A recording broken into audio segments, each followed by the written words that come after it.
कैसे पढ़ें? कथा सुनते रहिए बस। निरंतर नाम जब चलता रहे। नाम जब भी चलता रहे, कथा भी सुनते रहेंगे तो आगे बढ़ेंगे। और दूसरा क्वेश्चन है गुरुजी, मेरे घर वाले बोलते हैं कि जब भगवान की मर्जी से सब हो रहा है तो कथा सुनने से क्या मतलब, भक्ति करने से क्या मतलब, तीर्थ वृंदावन क्यों जाती हो बार बार, वहाँ क्या है? ये सब चीज़ों को मैं कैसे उनको हैंडल करूँ, ये समझ नहीं आता मेरे को। उनसे कहना कि सब भगवान की मर्जी से हो रहा है तो कथा सुनने से क्या मतलब, ये सवाल है ना। पूछते हैं ज़्यादा भक्ति भाजन करने से क्या मतलब, क्यों वृंदावन बार बार जाती हूँ, वहाँ क्या है, इतना क्यों तुमको लगन लग गया है? ये सब सारी चीज़ों को मैं क्या आंसर दूँ सबको, ये सब चीज़ें समझ नहीं आता अपने को। उनसे बोलना कि आप अपने स्वास्थ्य का इतना ख्याल रखते हो जी, फिर भी बीमार पड़ते हो तो डॉक्टर के यहाँ जाते हो कि नहीं? बिल्कुल जाते हैं। उनसे कहना कि जैसे स्वास्थ्य बिगड़ने पर, शरीर बिगड़ने पर डॉक्टर की ज़रूरत पड़ती है, ऐसे ही मन के बिगड़ने पर मंदिर की और भगवान की ज़रूरत पड़ती है, सत्संग की ज़रूरत पड़ती है। डॉक्टर शरीर की चिकित्सा करता है, सत्संग मन की चिकित्सा करता है, मन को ठीक करता है। हमें तो बहुत अच्छा लगता है, हम तो 2 साल से कर रहे हैं। उनसे कहना कि मन के भटकाव को मिटाने के लिए, मन की चंचलता को कंट्रोल करने के लिए मंदिर भी जाया जाता है, तीर्थ भी जाए जाते हैं और सत्संग भी किया जाता है। सब कुछ भगवान की मर्जी से हो रहा है। इसका मतलब फिर उनसे बोलना कि भाई आप हाथ पे हाथ रखे बैठे रहो, सामने रोटी रखी है तो आप ना खाओ, आप कहो कि भगवान की मर्जी होगी तो खा लेंगे, तो आपको भाई कर्म तो करना ही पड़ेगा, रोटी उठा के मुंह पे रखना पड़ेगा। गुरुजी मैं 2 साल से प्रयास कर रही हूँ, मेरे घर वाले इसमें आ जाए भक्ति। कर्म जो है कोई आ नहीं रहा है। कर्म जो है, भक्ति का मतलब ये नहीं है कि आप कर्म छोड़ दें। यदि आपने कर्म छोड़ दिया, सामने भोजन पड़ा है तो खाना तो आपको पड़ेगा। माँ भी बच्चे को जब दूध पिलाती है, देखो एक गुण बच्चा सीख के आता है। जब माँ अपना आंचल बच्चे के मुंह में देती है, नवजात बच्चे के, तो चूसना बच्चे को ही पड़ता है कि नहीं? यदि बच्चा चूसे ना तो माँ के आंचल से दूध कैसे निकलेगा और उसका पेट कैसे भरेगा? तो उसे चूसना भी पड़ता है, इसलिए बच्चा तुरंत मुंह चलाने लगता है और दूध पीने लग जाता है। यदि वो केवल माँ का आंचल, माँ का स्तन मुंह पर डाल ले और बस डाला रहे बस, तो क्या उसका पेट भरेगा? मतलब नवजात बच्चे को भी अपना पेट भरने के लिए एक छोटा सा कर्म करना पड़ता है, चूसने का। हाँ या ना? बिल्कुल। यदि वो कर्म ना करे तो संसार कैसे चलेगा?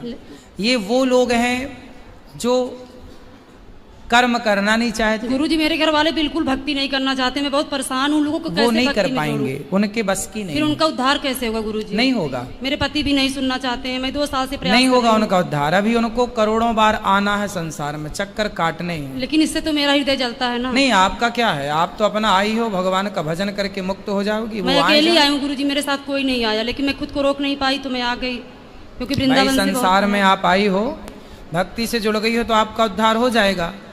उनका भी मन नहीं जुड़ा है भगवान से तो वो अभी भटकेंगे। और गुरुजी अच्छे लोगों के पीछे ही लोग क्यों पड़े रहते हैं? जैसे आपके ही पीछे पड़े रहते हैं। कोई बात नहीं, इतने गंदे गंदे कमेंट करते हैं, उसका रिप्लाई भी मैं कर देती हूँ कभी कभी। अच्छे लोगों के बाद मेरे को भी गाली दे देते हैं वो लोग।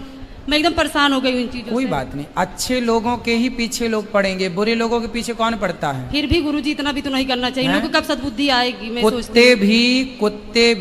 कुत्ते भी हाथी के पीछे ही भागते हैं।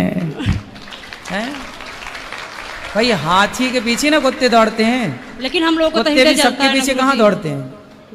गुस्सा तो हम लोगों को आता ही है ना। कोई मेरे गुरुजी को ऐसा बोलेगा तो गुस्सा तो आएगा। कोई बात नहीं, आपको गुस्से पे कंट्रोल करना है। नहीं हो इस टॉपिक पे तो नहीं होता है। गुस्से को कंट्रोल करना। कोई हमारा अपमान करे तो ठीक है, लेकिन आपको कोई कुछ कहता है तो अच्छा नहीं लगता। कहने दो, कोई दिक्कत नहीं बेटा। आप भगवान का चिंतन करिए।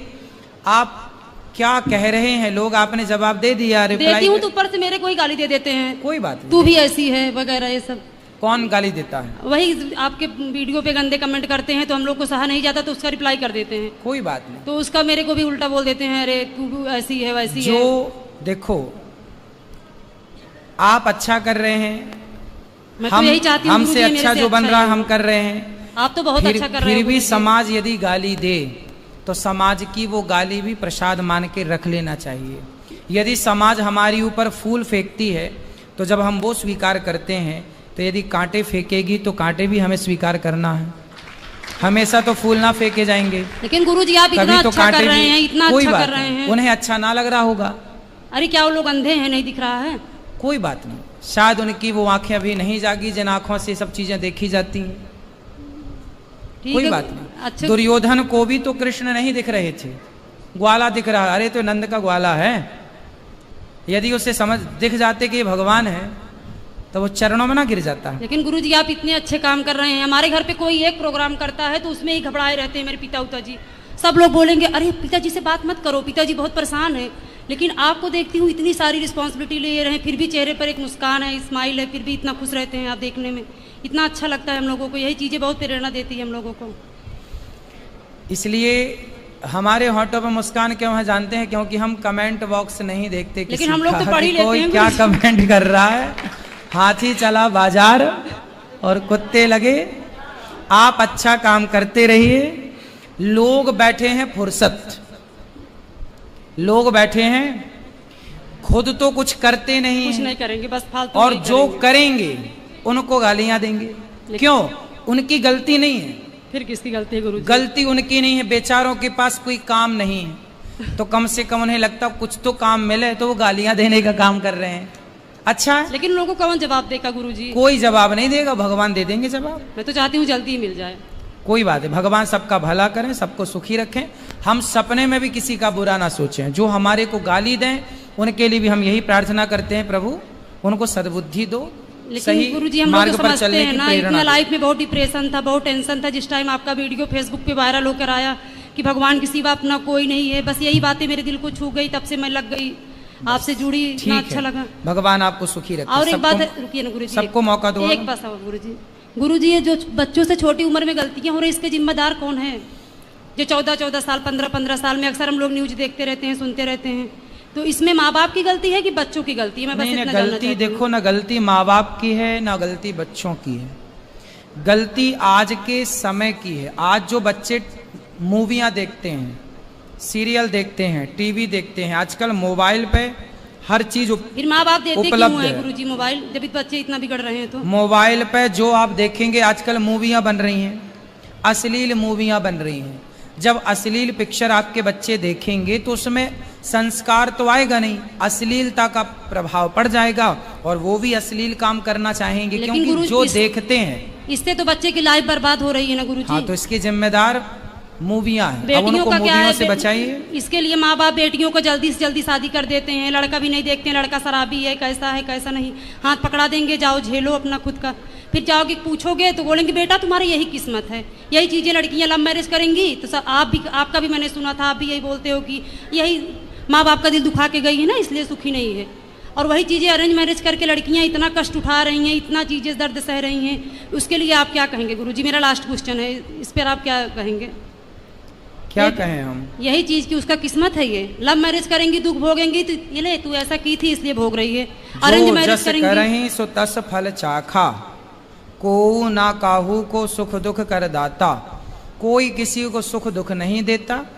भगवान ने हम सबको अक्ल दे रखी है, हमारे लिए क्या सही है, हमारे लिए क्या बुरा है, ये डिसीजन हमें ही लेना पड़ेगा, हमारे माँ बाप को नहीं। हमारे माँ बाप हमें समझा सकते हैं कि बेटा ये गलत है, ये सही है, और ना समझाएं लेकिन तो समझाएं भी ना, कभी कभी हाँ, ध्यान ना भी ना समझाएं दें। तो माँ बाप की गलती है। माँ बाप की गलती है, फिर भी बच्चों पे थोप के शादी कर देंगे। जाओ समझाओ 2 बार 4 बार, नहीं माने तो और फिर जाके बोलोगे तो बोलेंगे बेटी यही तुम्हारी किस्मत है, अब झेलो। ये सब क्या है गुरुजी? ऐसा नहीं करना चाहिए मेरी तो नजर में। आपकी माँ ने ऐसी कर दिया मेरी नहीं, जबरदस्ती? मेरी है कोई मेरी फ्रेंड है, उसका प्रॉब्लम है, बहुत परेशान है वो, इसलिए मैंने चलो। वो मेरे से बोली थी कि अपने गुरुजी के पास जाना तो ये पूछ लेना। इसलिए विचार करना चाहिए, माँ बाप को भी विचार करना चाहिए। बिना विचारे जो करें सो पाछे पछताएं, सब तो लिखा है। और ऐसे बेटे पैदा करके भी उम्मीद करते हैं मेरी बहू आके मेरे पैर दबाए, उनके बेटे का दारू भी सूंघे, गुटखा भी साफ करे और उनके माँ बाप के चरण भी दबाए। इतना हिम्मत किसमें है गुरुजी? बेटियां इतना क्यों सहें? मैं ये सही है। सोचती हूँ। और माँ बाप उम्मीद करके बैठे रहे मेरी बेटी मेरा पाँव दबाए, मेरी सेवा करे। तो वो लड़की इतना फूल जैसे पल के आई है, इतना सब कुछ सूंघ रही है, बर्दाश्त कर रही है कमरे में, उसके बाद भी माँ बाप को कैसे उम्मीद करें कि हाँ वो लड़की इतना सब सहे भी और मेरा सेवा भी करे? ये सब तो क्या है गुरुजी? ये तो मैं भी नहीं जानता क्या है। क्यों नहीं है? आपके पास तो सारे क्वेश्चन के आंसर होते हैं। उनको दो बात कराएं। ये तो घर घर की समस्याएं हैं, इसमें क्या बात करें बेटा, ये तो समझदारी का विषय है। ये अपना अपना डिसीजन है, सेल्फ डिपेंड बनो। माँ बाप का धर्म है कि वो बच्चों को पढ़ाएं लिखाएं, लेकिन विवाह इत्यादि में बहुत विचार करना। सब तो है, देखो सिद्धांत बने हैं कि आपको इस राह पर चलना, आप जो मनमाना चलो उसके लिए क्या उत्तर दें।